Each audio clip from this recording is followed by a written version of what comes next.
Welcome back, Boxing This Week 3. It's been another big week for boxing. It's been another, therefore, big week for us. Lots has happened. We've got the 5v5, which is now done. We've Yeah, got all sorts going on in terms of rumors, and we'll cover it all. So, how are you, Paolo? Of I'm good, Boxing Corner man. Casuals? I'm good. It's mad though.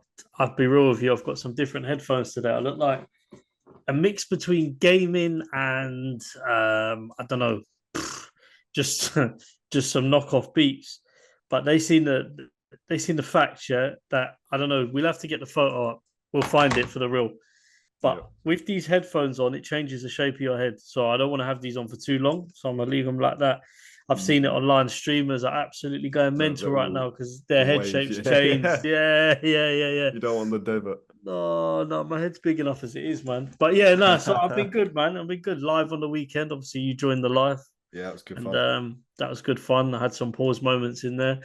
Oh, Yeah, big that pause moment. big pause moment, but I did want to just clarify that I meant that Better Biev is aged like a fine wine in boxing. It doesn't sound better every time I say it, let's be honest. You But should have that's right. left it, man. You should have Yeah. left it. Don't bring on No. to another one. You bring Oh, God. Yeah, but Oh, anyway, yeah, no, I'm good, man. I'm good. Everything's good. yeah. I mean, realistically, biggest thing of the week is the 5v5. So we're just going to talk that mostly that's what we're talking about today. Yeah. Um, First of all, well done, Queensberry.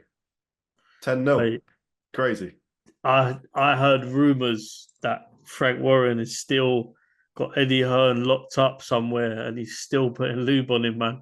I just heard. I heard. I don't know if they're true, but yeah, yeah, whitewash. Pass the controller, pass the pad. Apparently,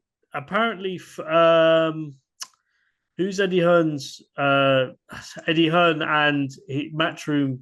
A couple of them had to go and make the teas in Queensbury Yeah. office on Frank Monday Smith. morning. Frank Frank Smith. Smith. Yeah, to do it in a maid's costume, I think, as well. Oh dear, oh dear, not good. But no. Jokes aside, though, very, very bad for Matchroom. But I mean, I'm going to look at it from the point of being a boxing. Should we call ourselves pundits? Are we pundits?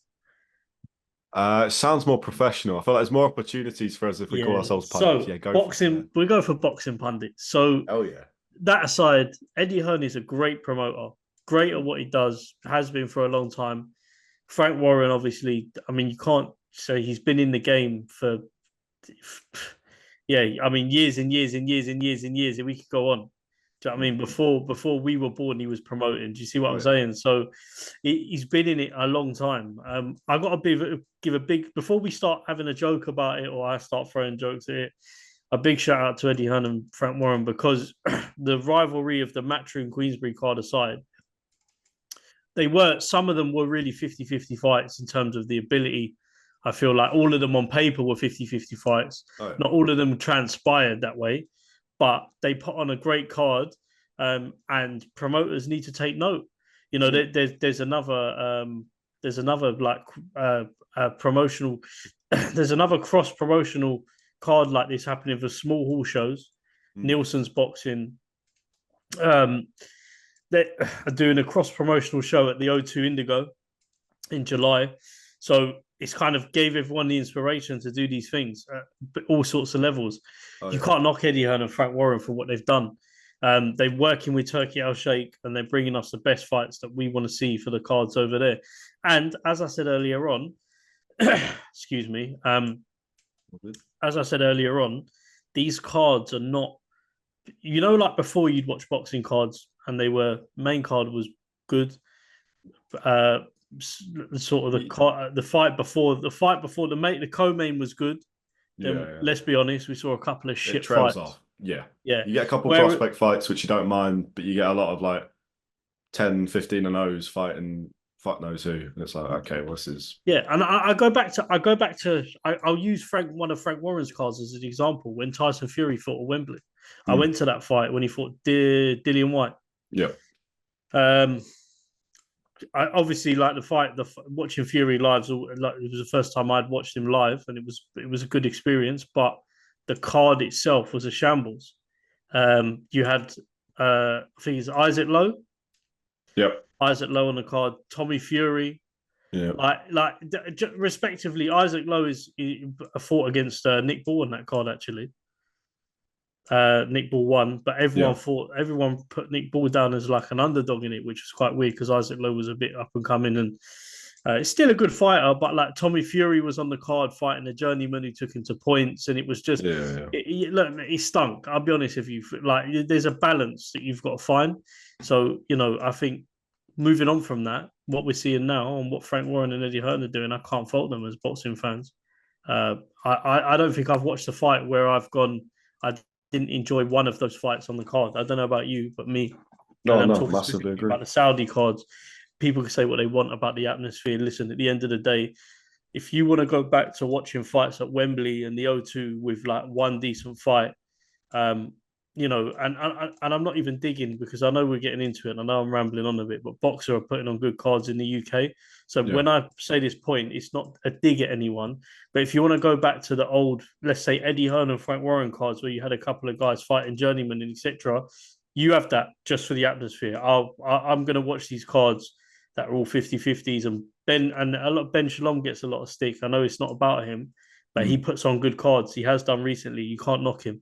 I think as a whole, UK promoters are just, they're doing everything they can for boxing. Massively.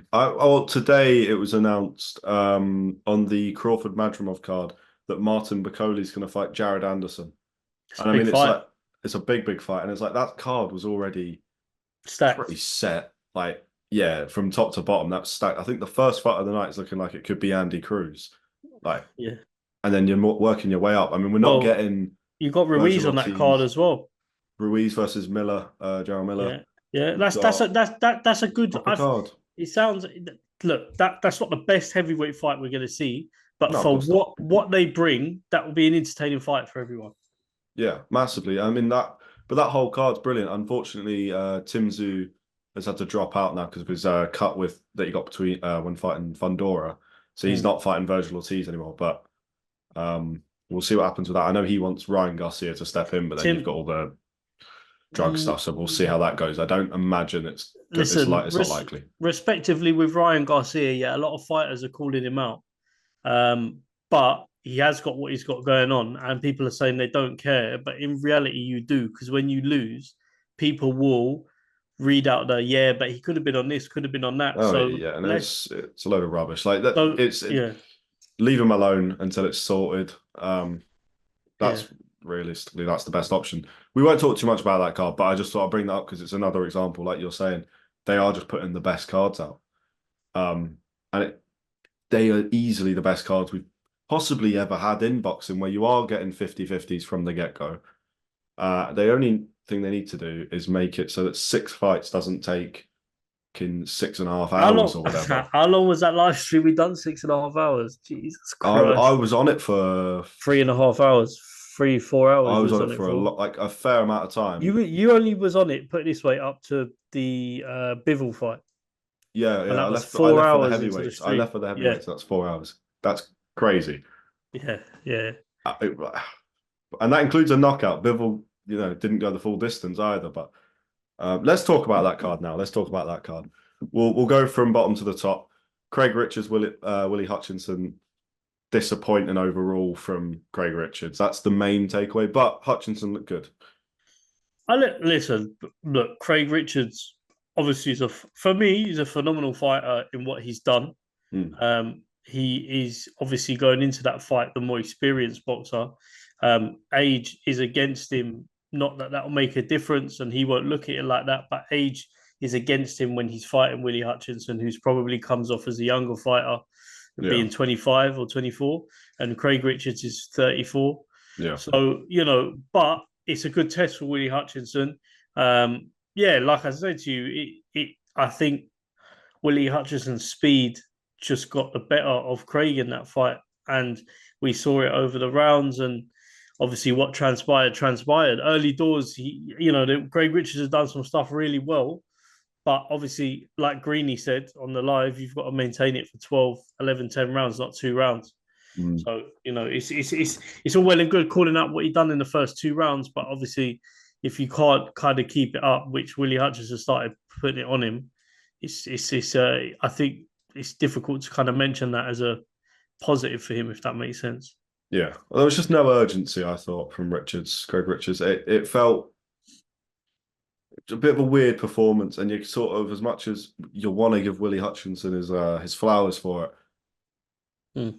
didn't feel like he'd fought a very good fighter on the night. Overall, yeah, Craig Richards, great fighter, but on that night, didn't feel. But either way, like it's a massive win for him. Sets him up for really good fights. So They want to make Ben Whitaker and Hutchinson in the future. yeah, But I think that fight that because of what I've seen from Willie Hutchinson before, who's a fighter with a lot of heart. But when you are talking about that fight, that's a different fight. Which Hutchinson cannot afford to switch off at any time, because if he does, Ben Whitaker will make him pay. But that's the fight they're talking about for him next. I Or mean, that's a brilliant fight. yeah, It is one a or two. brilliant fight.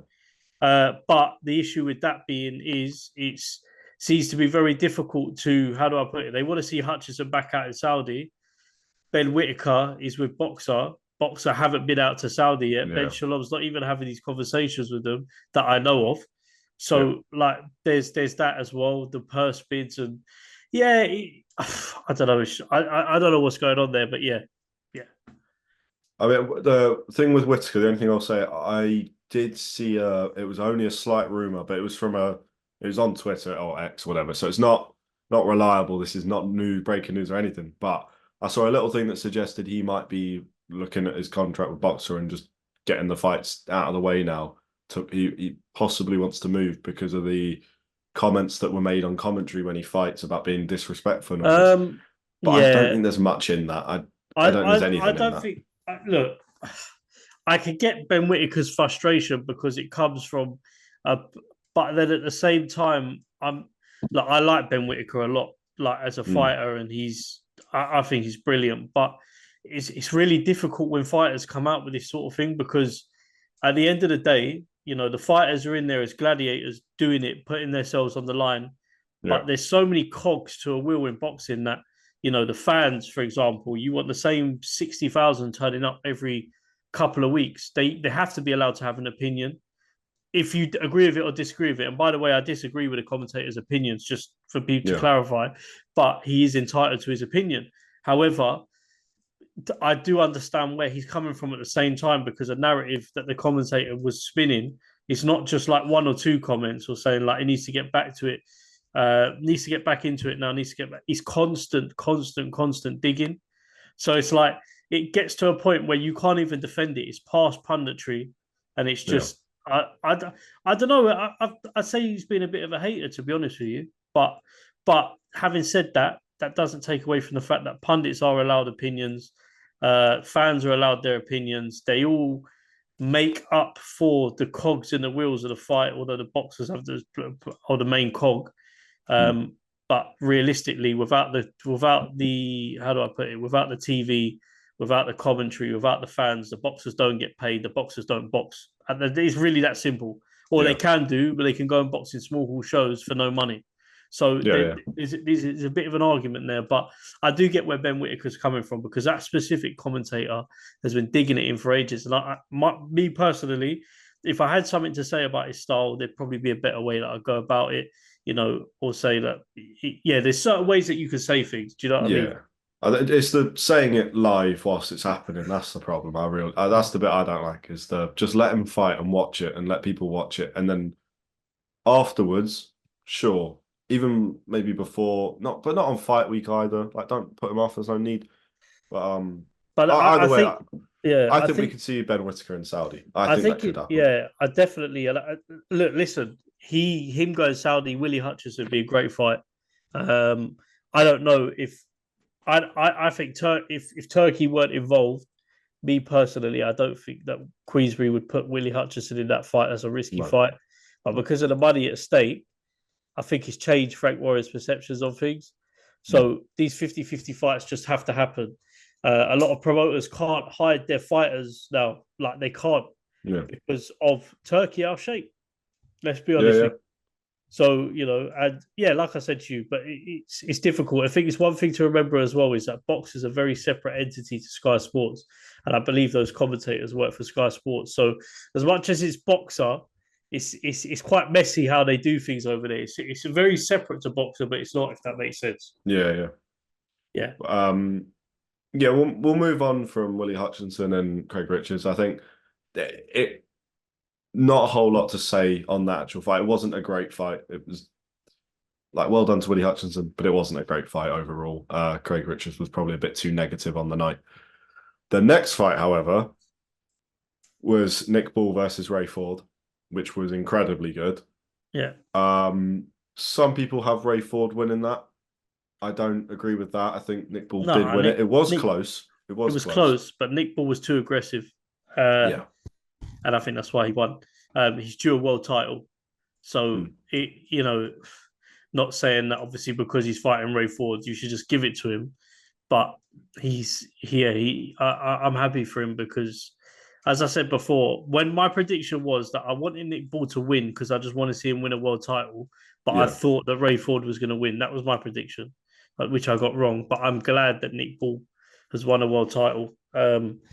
And long may it continue, man. Scousers breed great fighters, man. Great fighters Yeah. come out of Liverpool. True. I mean, there's nothing quite like the Smith brothers. Smith They're brothers, very good. Jonas, Bellew. Anthony Fowler as well, yeah. Yeah, Fowler. All good. We go on, man. They're just warriors. Yeah. But no, it was nice to see Nick Ball kind of in a way get justice. Obviously it wasn't over Vargas for the WBC, but They got to run that back though. And especially now. Vargas don't want that fight. He don't want No, that fight. of course yeah. not. He's too old, and I think he knows he lost. So, but Nick Ball's a world champion. Ray Ford's now going to, well, very likely moving up, or definitely moving up. There was a rumor or something going around. He's struggling to make the weight anyway on fight week.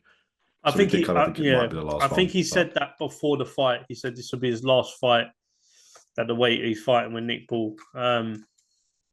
And then he's looking to move up.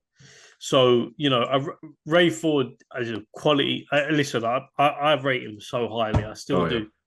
Yeah. And I think he will go and win a world title. But it's the same thing with Josh Taylor. Catterall and Taylor. It's the same example in being when Taylor's too big for that weight he's in with Catterall. Yeah. But I think at 140 plus, Josh Taylor wins a title, and likewise, Ray Ford wins a title going up as well. Yeah. Because that's the thing, as much as it was a whitewash from Queensberry to Matchroom, there's a lot of those fights that you really did feel could have gone either way. And this is one of them. As much as I do think Nick Ball won, I don't think Ray Ford overall, in terms of just watching the fight, was actually close. Maybe on scorecards you can have it close, but he didn't push the aggression. But when you're actually watching the fight, there's a lot of scenes there where Ray Ford was hitting Nick Ball, and I would say, I can't remember, around 7, 8, 9, and one of those definitely hurt Nick Ball. He like there was good moments from Ray Ford, really good moments. A lot of them in the second half of the fight. Probably didn't do quite enough in the first, but that was a brilliant fight. If you haven't watched that fight, go watch it. It's honestly all 12 rounds are worth watching because it's a Nick Ball fight. Yeah. Speaking of watching fights, very quickly, I was watching some Sugar Ray Leonard earlier on, old school tapes. Yeah. Just saying, when we're talking about watching fights, I enjoy watching fights back. So, having said that, go and watch Ray Ford. But I would watch that fight back again. You know what? I am that. Are you that kind of person? There'll be fights live. Do you go back and watch a few afterwards just to? Some of them again. Yeah, depends on the fight. But Ray Ford, Nick Ball, I've watched it back. Yeah, I've watched that back. I watched it back pretty quickly as well. That was just like that. It's an almost perfect fight where you've got the guy you want to win sort of dominating, and then it gets almost a little bit boring, and then the other guy comes straight back into it and makes it. It's awesome, and the techniques, everything. Because like Nick Ball, I know he's a scrapper, but he's a proper boxer as well. Like technique, everything on it he's on point. 100%. He's proper good. And then Ray Ford's as clean as they come. He's slick as hell. So, yeah. Notably, I think it was left uppercut from Nick Ball seemed to just get through Ray Ford's guard every time, which was yeah. That for me was that was fight. Yeah, that was fight of the night. That was definitely fight of the night. But I don't have anything else to say about that. Honestly, just congratulations to Nick Ball. Commiserations to Ray Ford. But I think, like you said, he's going to win another title. He's incredibly talented. He will do brilliant things. And that rematch down the road, if Nick Ball can go up in weight, because he looks really good at feather. I'm not sure how big a 5'2" man who's already pretty jacked as he is, how much heavier he can actually get. But Well, Jerome fought against him. If he tells yeah, you ever about that, and yeah, we yeah, spoke about that. Yeah, yeah.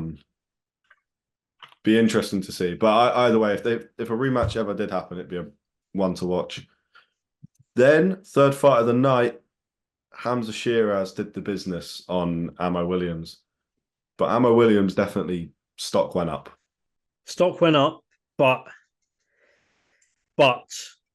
his style towards the end as rounds went on was just perfect for Hamza. Oh yeah, Because earlier on he comes. I don't know. Hamza, I tell you what, Amo Williams would be a problem for a lot of opponents just because of his. He's got a really awkward style, but also he packs a massive punch as well. mm. Um, but Hamza Shiraz is a good operator. They're talking about having, you know, his stock's gone up, and Amo Williams' stock's gone up. And yeah, both their stocks have gone up, but the right result in the end was obviously, yeah, we saw it, man. Like the fight changed really quickly when he started hurting Amo Williams. Yeah, yeah. He weren't having much success at first, and Amo Williams was getting some great shots on him, devastating shots as well. But Yeah, Hamza Shiraz came through it. I think he was stunned a couple of times as well. yeah, Um, definitely. I tested his chin a couple of times. It was good to see that as well.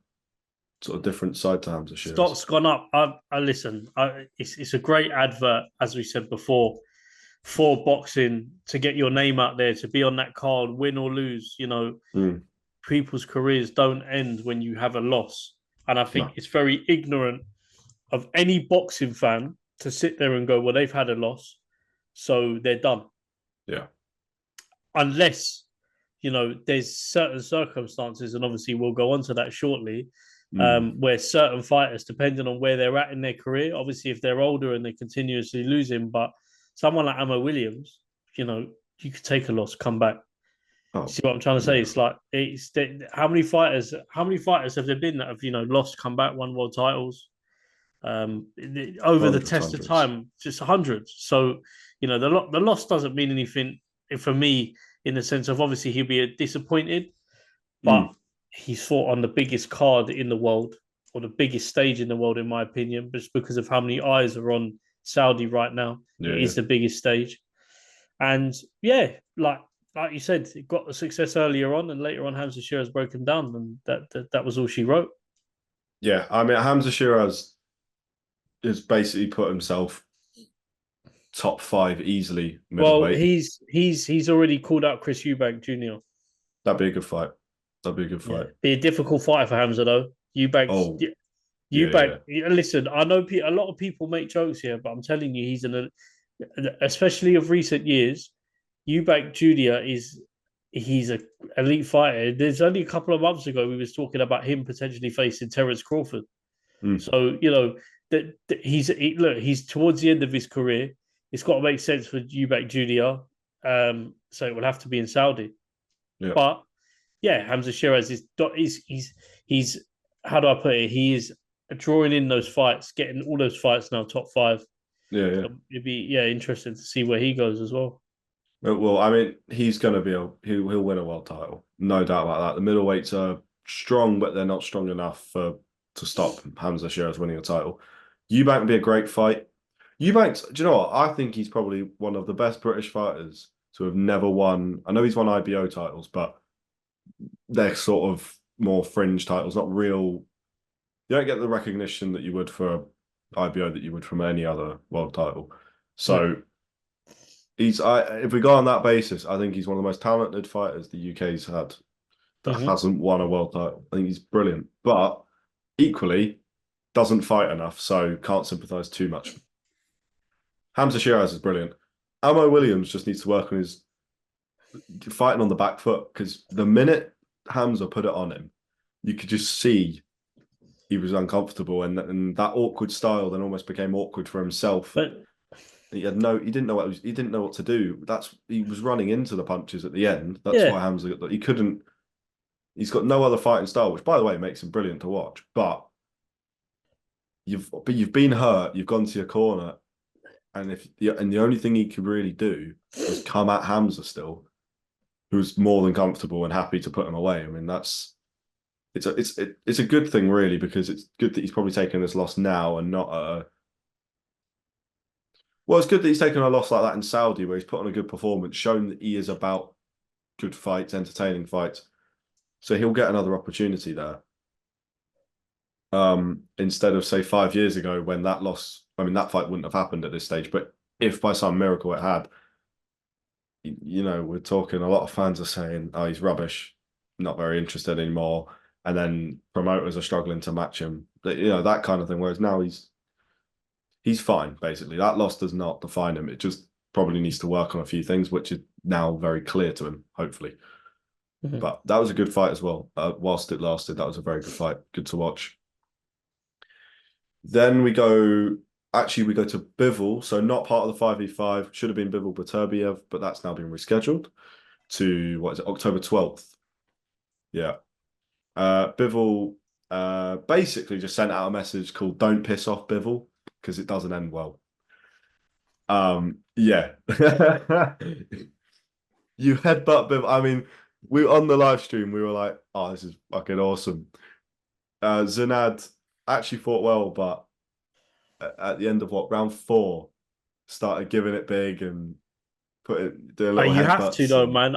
Listen, I'm going to be honest with you. Yeah, of course, he headbutted Bivol, and I think that's the point. We never seen Bivol react the way he did as well, by the way. But that was crazy. But I think Zinad has to do that. You have to do that because you want the reaction, and he believed that's what he needed. I just want to say one thing as well. His corner, yeah, top. Did you see them in the corner? What? Got multiple voices talking. Yeah. His coach is in the ring with him. Shut up, shut up. I'm talking. That's what should have happened in the Fury fight. That's all I'm going to say. Yeah. Did you see that? Did you see that bit when he was having a go at I saw...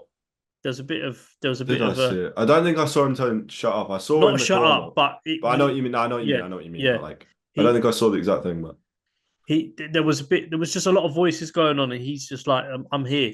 He was brought, that coach, quality coach, by the way, he's brought in to do the fight on short notice, I think. Yeah. And Zinad took the fight on short notice. I think his stocks rose from it. Massively. Same as Lyndon Arthur. Slightly different. Lyndon Arthur obviously went 12, but he got very one-sided towards the end. But, again, we talk about fighters whose stocks rise in fights. For Zinad, travelled all, and his story is mental as well.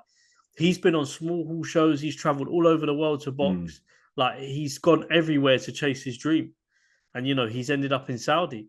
He took the opportunity at 4 weeks' notice. He lost, but he'll move forward. He'll get big fights. He'll also be off his style. And for me, watching him against Bivol, that's a difficult fight for a lot of light heavies. So we're talking now that division. There's another one in an already stacked division. Yeah. Dan Aziz could be looking at that. That's a good fight for me. Zinad. Yeah. It's obviously Daniel Aziz is fighting in Crystal Palace on the 15th of June, but the light heavyweights are going to look at that and go, that'll be a good fight. That'll be a good name to get on my record. Even win or lose, it'll be a good fight. It will sell. But Bivol's Bivol, man. That guy is he's different. He's just made a different stuff. I said this before, yeah.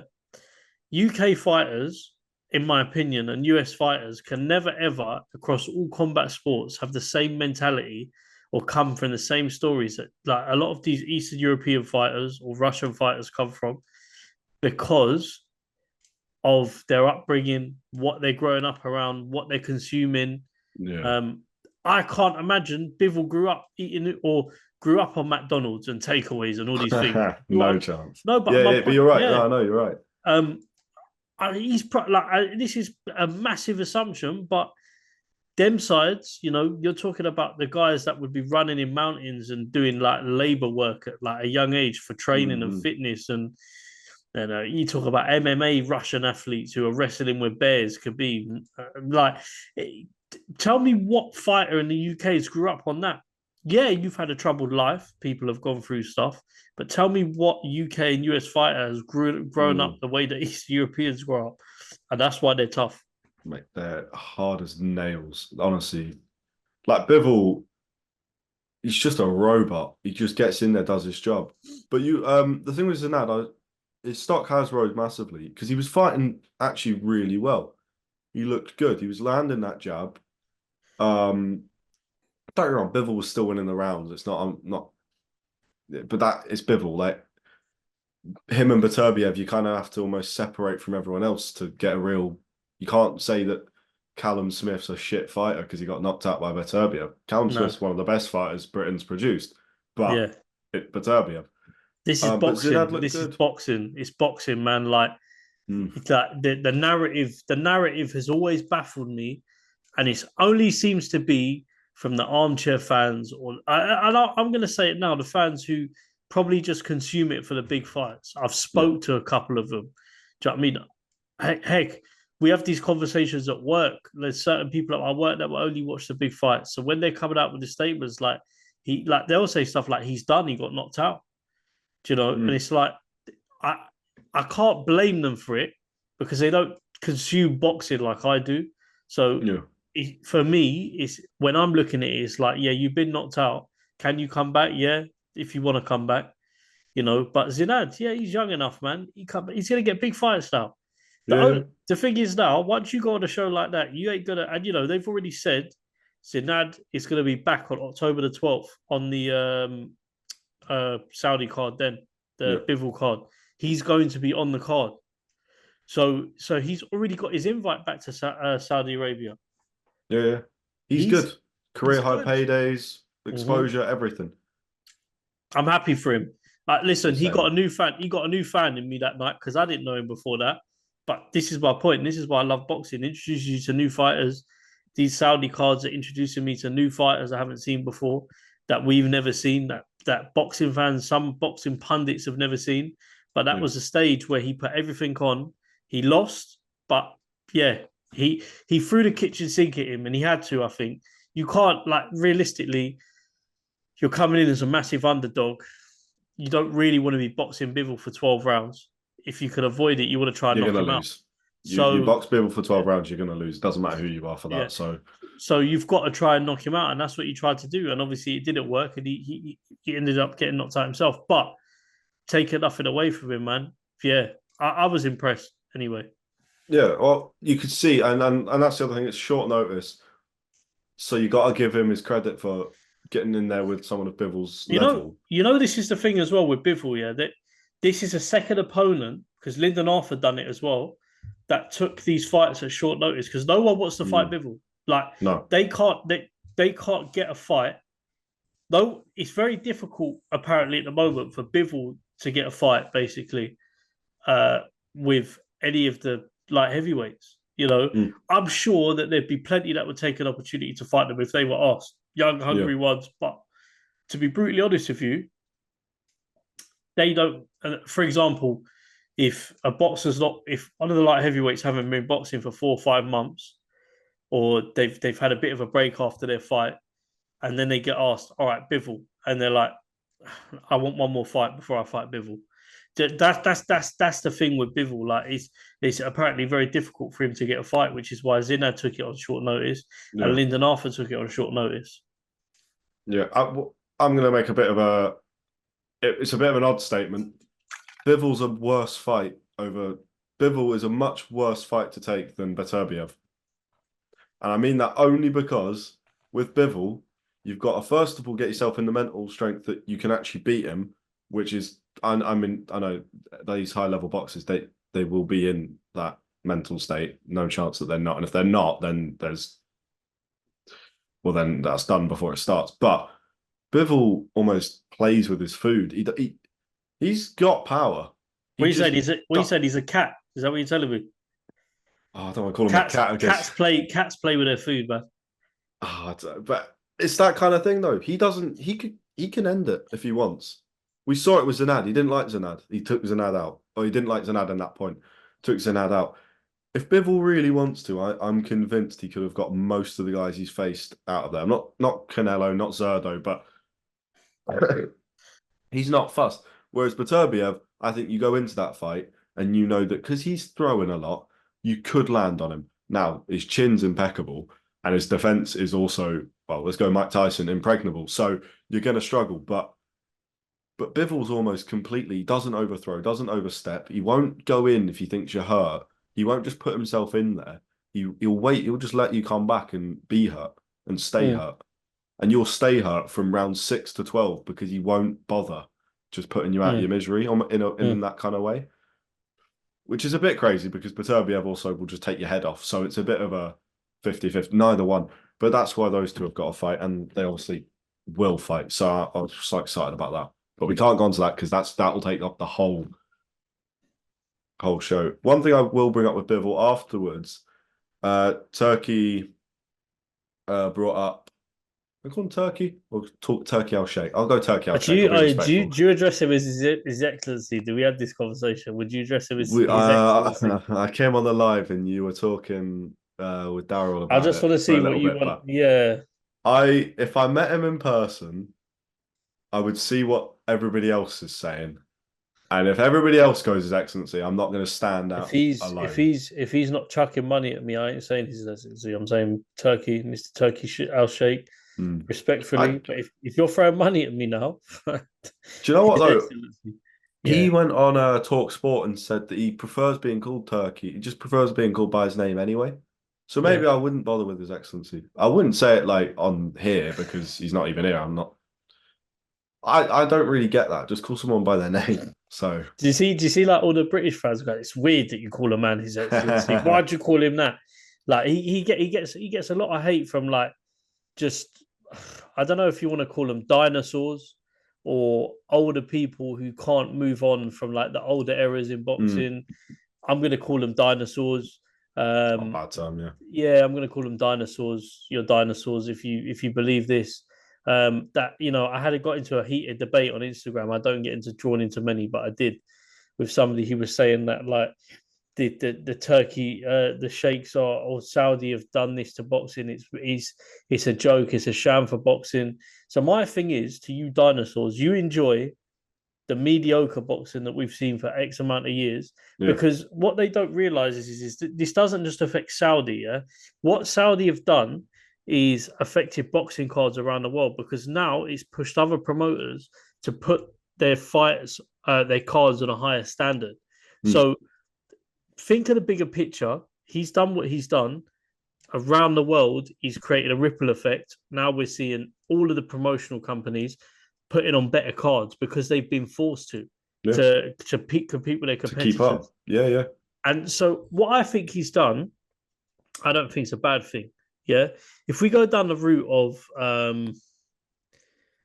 let's put it like this: if we go down the route of a lot of people want to play about the human rights cards and all of this, let's look at our problems internally before we start digging other people out about their ways. That's the way I look at it. Is His Excellency brought up the idea of having Bivol versus Benavidez? I like that fight, and Bivol versus Opetaya.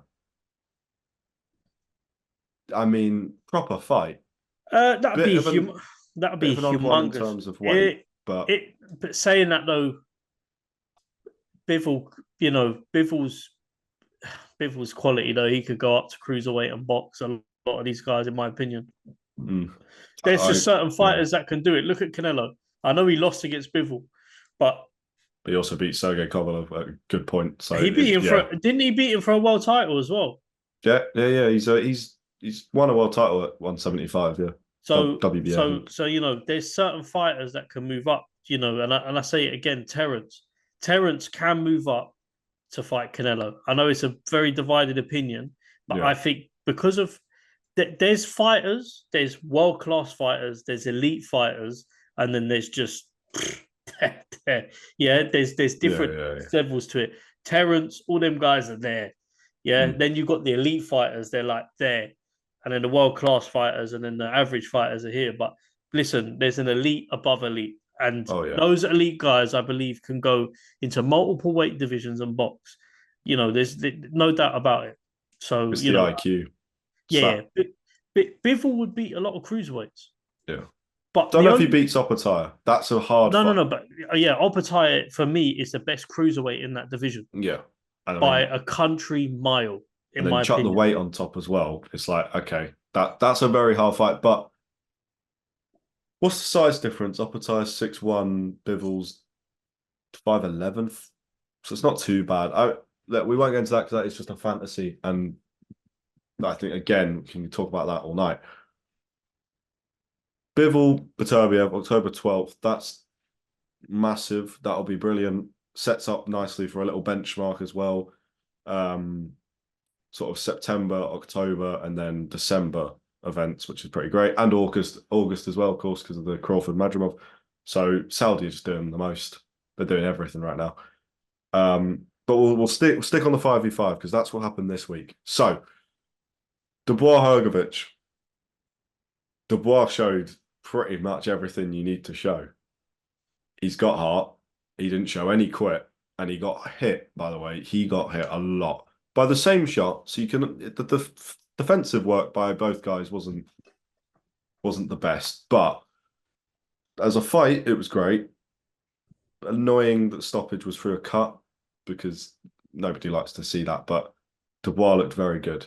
What did you make of it? I wasn't there for that, but Dubois, Hrgovic, great fight. However, for me, and I said this before, Dubois was winning. Look, Dubois won that fight. Um, I don't know. I'm very unimpressed by Hrgovic. I Not agree. really impressed. Yeah, but Dubois got hit too much as well. And I can tell you something now. I think he will win. As I've said before, he'll win a world title. But go and do that against Anthony Joshua, which is his scheduled That'll be next. supposedly That'll be next next. fight. Yeah. He'd be out within 3-4 rounds. If he gets hit as much as he was getting hit in that fight, he'd be out of the thing quick. The difference between Hrgovic and Anthony Joshua is that, yeah, in terms of quality, Massive. Yeah, in yeah. terms of power, so speed, yeah, put that all in one. Get hit like that against Joshua, and he won't let you come back from it. Hrgovic is a lot slower. Packs a powerful punch. He's a good boxer, but again, like don't.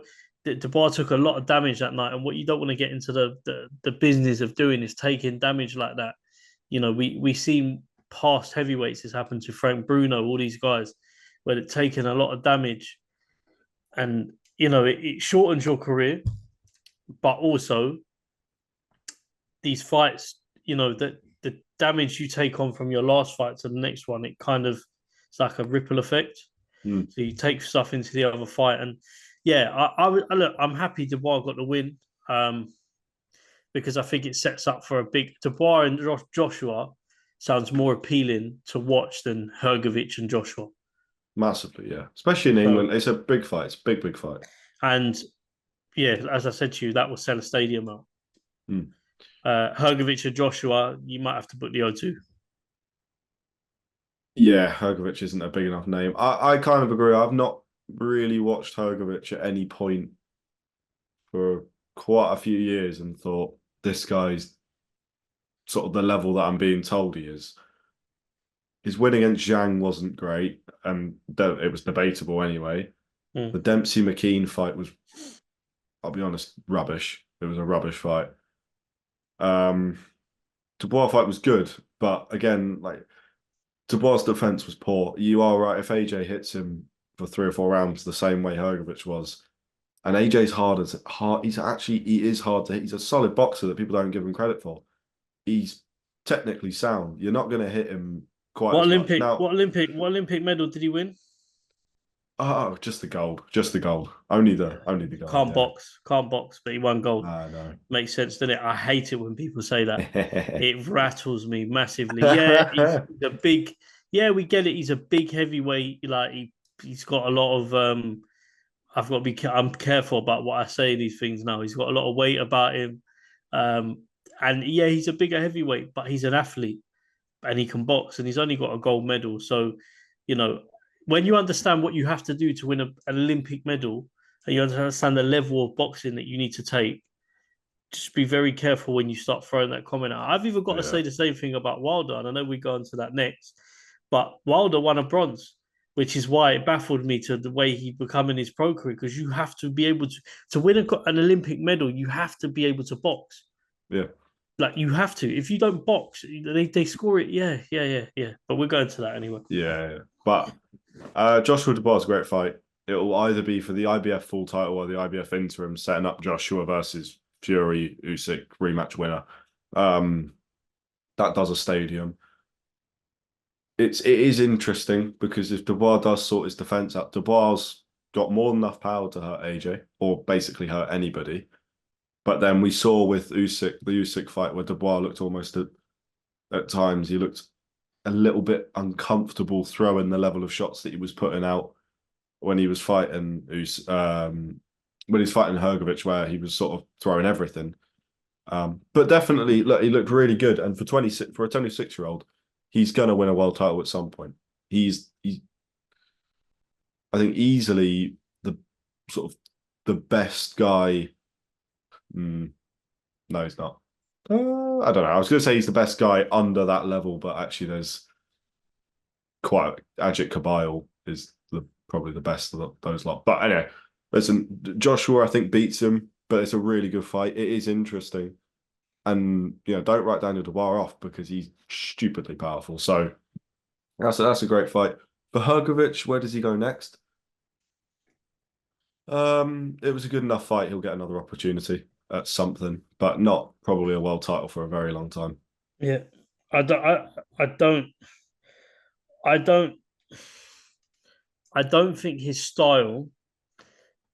Because when you look at these things now, yeah, people look at boxing and how entertaining you are and how entertaining the fights are. Mm. I don't. I don't know who he can fight that would get that out in him. Like I think he needed the Dubois fight more than Dubois needed the Hrgovic fight. If the IBF weren't involved, Hrgovic wouldn't get near Dubois. No. Dubois is a bigger name, in my opinion, Yeah. and it's only fight. The fight only happens because there's an interim title on the line. But them two outside of that, Dubois got no reason to go near him, just because he doesn't need to. And yeah, I don't really know where he goes from here. To be honest with you, he's had some questionable wins that people say. I think he won the Zilly Zhang fight, but people have large questions over it. It was very close. Yeah. Yeah, yeah. To be brutally honest with you, I don't know where he goes from here. He might look at No. it situation, might have a couple more fights, retire, or he carries on. But it's really difficult to say. It's not a name that I would go, yeah, he could go in here or he could fit here. He'll get heavyweight fights because there's heavyweights that need to push on and push up, Yeah. but he ain't the A side. No. It's I honestly can't even name somebody that would bother because he's still dangerous. He's just not. He doesn't sell as well. There's nothing really about him that excites me. If I don't want to be too mean because he is a top heavyweight, but he's not. I don't. I think he'll end up getting beaten quite a few times when he fights guys that are like Dubois, or if he gets an opportunity against any of the sort of the top three, or which I don't think he will. But anyway, now we move on to the final fight. Wilder, Zhang Wilder, whatever. Now, Zhang knocks him out, and we're from the first round. Wilder's just you should retire. That's the plain simple thing. The disappointing thing is I wanted Wilder to win because I said I like a redemption story. Yeah. But the disappointing thing for me is every time Wilder's lost, yeah, I haven't seen any okay, for example, we take Joshua as an example because he's in the same bracket. Yeah, lost against Usyk. He's come back. It's not that he's learned anything new, but he's changed the way he does things. Yeah, I don't think Ben Davis has taught him anything new. He's just got things out of him that maybe he weren't showing before. Yeah. Deontay Wilder has not made any adjustments each time he's lost. When he lost against Parker, he didn't make any adjustments against Zhang. When he Yeah. lost against Fury and then he come back to fight Parker, he didn't make any adjustments. I don't think I think in the first round, correct me if I'm wrong, didn't really land a punch. Maybe one or two, like the count was Nothing very of low. note. Yeah. I don't really understand. He looked like he never boxed. If I'm being brutally honest with you, he kept his left hand up, just tapping Zilly Zhang's glove, but wasn't actually looking at jabbing Zhang in or getting any effect on it. Sorry, gone. All right.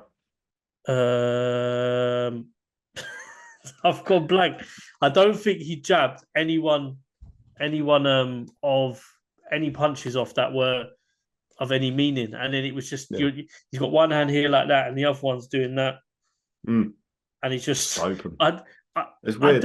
I don't know what he was doing, and this is why. Okay, we go back to the point we was talking about Olympic medals. This guy won a bronze medal at the Olympics, which says to me he can box.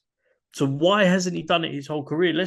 We go back, and do you know what? Yeah, pissed me off. Yeah, I'll be honest with you. We can swear in it. Yeah.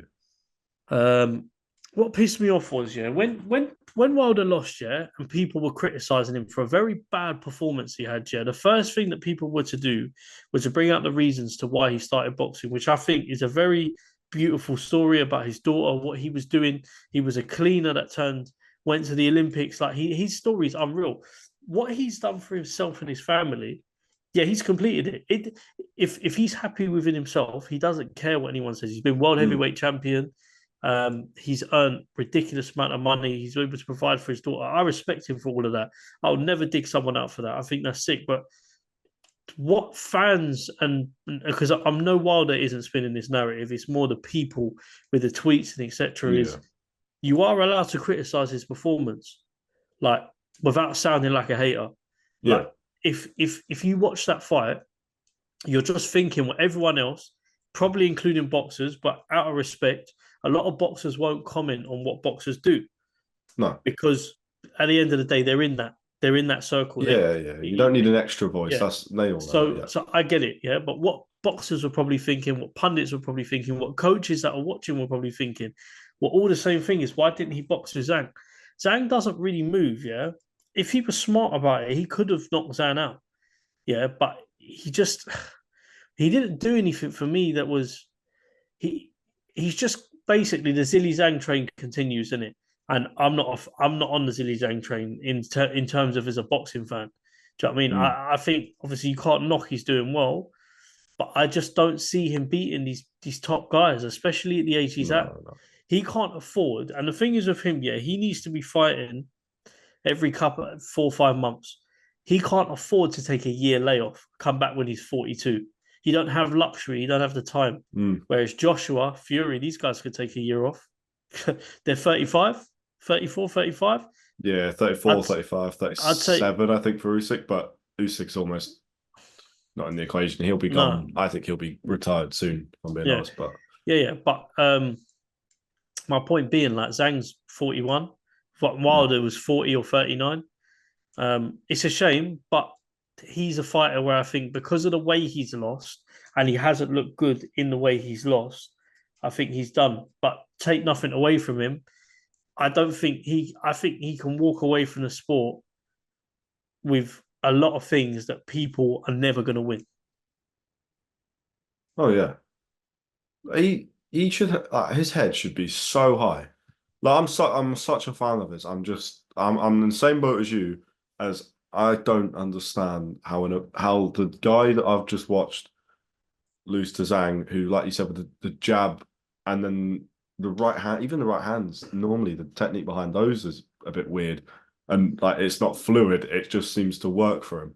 But I don't understand how that man won a bronze medal. I'd love to be able to watch, like, it must be on YouTube somewhere. I'd love to watch it and just see, because I can't get it in my head watching Wilder box in an amateur style, which is quite restricting in ways.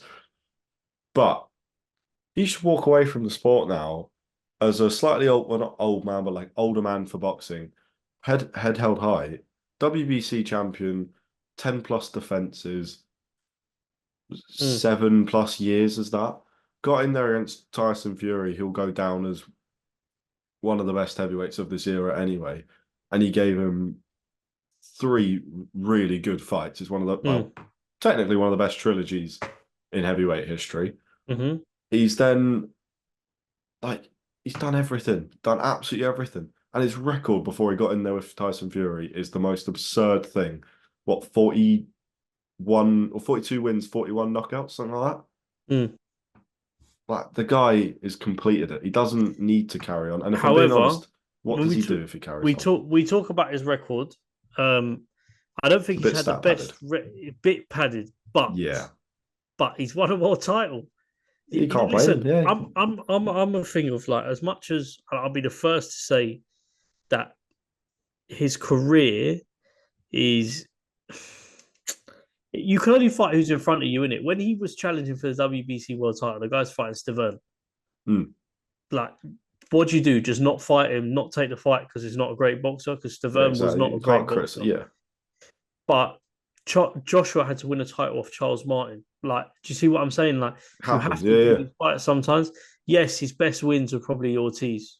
Like, if I'm being brutally honest with you, his best win was Ortiz, but Ortiz is like 55. The papers are lying. He ain't 45, man. Um, but yeah, I don't know. When you lose that power, which listen, Deontay Wilder will know. We don't know. We're not there. But from what we can see, he looks like he's lost power. Yeah. Mm.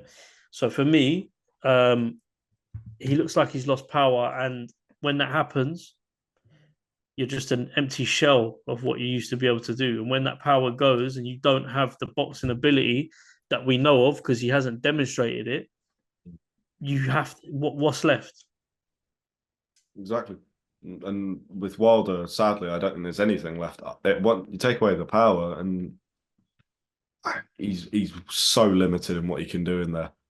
Um, Yeah. it feels like the spite has gone, which makes sense as well. Like you brought up with his story about getting into boxing.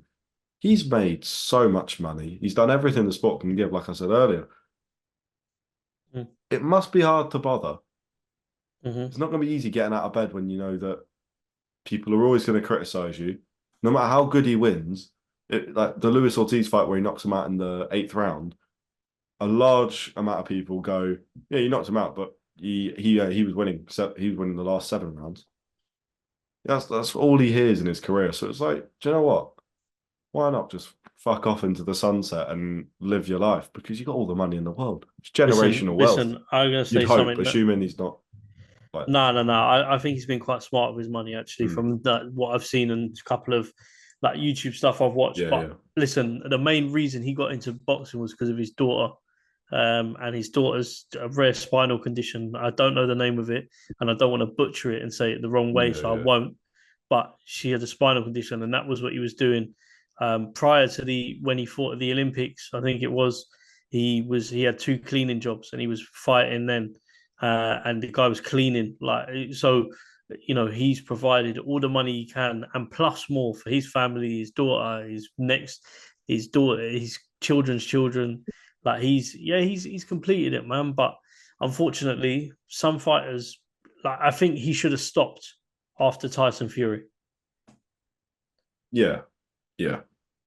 Listen, Hellenius isn't a good win in my opinion. He beat Hellenius when he come back, but Yeah, and also don't. if you watch the fight, Hellenius just went at him, and Wilder almost just put a punch in the air, and it happened to land. It's a bit of a weird knockout. It's one of the weirdest knockouts I think I've not the weirdest I've ever seen, but it's an odd one where you go, Wilder didn't know what the fuck was going on in there.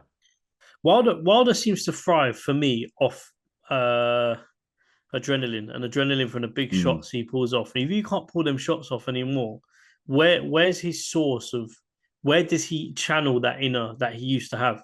mm. Where does that come from? Do you see what I'm trying to say? Yeah, yeah, that aggression, and it's like he probably can't get that back because he must have sat down with his family on his 19-person couch in front of his 90-inch TV next to his checkbook that he can write blank checks to the whole neighborhood, really. and gone, do you know what? It's kind of hard to be angry at life right now. So it's like, and that's good. It's brilliant. So it's like, do you know what? Go retire. Why not? Because boxing doesn't need him anymore. In the nicest way, it doesn't. We've got other guys, and it's kind of, it would be sad. It was kind of sad watching him get knocked out the way he did because Zhang, by the way, it was quite brutal. If you haven't seen it, it's a Yeah. pretty heavy knockout. You don't I want to see think that again. I think as well, like a saying I hear from a lot of people is leave boxing before it takes you. Mm. And it's close to taking him. It is going to be. And, you know, at the end of the day, we see it with so many fighters on a serious note where they go on for a little bit too long. And sometimes some of them are in their prime. It takes one shot, you're in hospital, you're in a coma, you're dead, you're this, you're that. You Mm. know, God forbid, I hope that doesn't happen to anyone else. But there's a real serious element to it that people I don't think understand. I know we can all, you know, we all had a bit of a laugh and joke about like, oh, well, let's be honest, we all had a bit of a thing like, oh, Wilder's lost. Come on, man, it's time to retire. But, you know, when we're not doing the live streams like boxers, we have a persona and alter ego when we're doing these things Mm. just to hype up the audience and do that sort of thing. But when we're actually talking on a serious level, and I've had like a week or two to think about it, in my head, I'm like, he probably needs to retire now. And Zhang, I don't think Zhang is going to go much further. Um, he's a mandatory for one of the belts, but he's gonna have to fight. Joshua's gonna fight Dubois next. Again, it just comes back to it. Like at the moment, if I look at the three that are going to challenge for belts, Zhang, Dubois, and Joshua. Dubois and Joshua command money. They command stadiums. I still don't think Zhang does either. Nah, the only fight, no, in a way, it's sort of sadly for him. The only time that Zhang sells out big events is if he's in China, and Yeah. no fighter's going to give him that Well, this honor. is the thing So, to have a card in China, you've got to have a stat card. Whereas you look at like Japan and what they've done with like Inui over there, mm, and they've built off of him, and now they're producing. I think I watched the Louis last card, and there was like 3 world champions on there, yeah, 3 world championship fights. So like what Japan have done with it's really smart. China could do the same thing, but unfortunately, that's going to take a couple of years. Zhang's 41. yeah, So he ain't it's gonna. not. He's not. It's yeah. I don't care what anyone says. Like your body's gonna slow down at a certain point when you're fighting at an elite level like that they're fighting at. I just don't think you can do it going into old age. I know certain fighters done it at 45 back in the day, But we're talking and about special fighters that did it. special fighters. But Zhang's not. He's yeah, special in, like, obviously he's very talented, but he's not. He's not George Foreman. He's not Bernard Hopkins. He's Sheila Zhang, which is great, but ain't the same. no man. Ain't the But same. yeah, to be honest with you, look, yeah, it's a fight. It's a fight that yeah, it feels like I look at it like this. It feels like the end of an era because we're starting to see those boxers that we've been watching for the last 8, 9 years Mm. retire. Deontay Wilder, you know, Joshua and Fury will be next. Usyk, and then we see the next generation come through. Oh, Yeah. that's the exciting thing, though, is that there is a next generation to come. There's plenty of up and coming heavyweights that are coming. Oh yeah. We talk about the UK specifically. If I mention two, Johnny Fisher and Moses Atuma, and then across the pond you've got Jared Anderson, you've got Daniel Yeah. Dubois, who's 26. Yeah. Yeah. I mean, he could well dominate for a number of years, unless there'll be some guys that we just never heard of who they'll pop up and they'll be absolutely insane. But yeah. I've seen an up and coming heavyweight come out of Sweden who's been fighting at the amateur events. Uh, Very good. I'll send you the. I was reading up. I've only just started learning about him now, so apologies because I forgot his name. yeah. But I'll send you his details. But this guy is competing at all champ, and they're saying he's going to be a big thing. So there's always a next generation to come through. Mm. And listen, we've been just lucky having somebody like Joshua who, unfortunately, like they've set the bar very high. You've got Tyson Fury who fought between the Klitschko era to now, and you've got Joshua who was brought in to essentially revive a very dead heavyweight division. Mm. He put life But back into it. now the life's back in. Just I'm saying is open. People need to open their eyes. It's not. We're not going to see. We're not going to see an effect that Joshua's had on the sport because what he's done has been able to, for the UK specifically, I'm talking about, has been able to do all these things now that we can see. So now it's Mm. just about all the fighters that kind of live, like work off that and live off that. That's Mm. fine. But there's plenty of heavyweights, and it annoys me when people say there isn't, because there is. No, I mean there's always going to be there'll be another great heavyweight in 10 years and another one 20, another 30. That's the way it's always going to be. Not everyone will be as good as the other, but it's always going to be the case. Mm-hmm.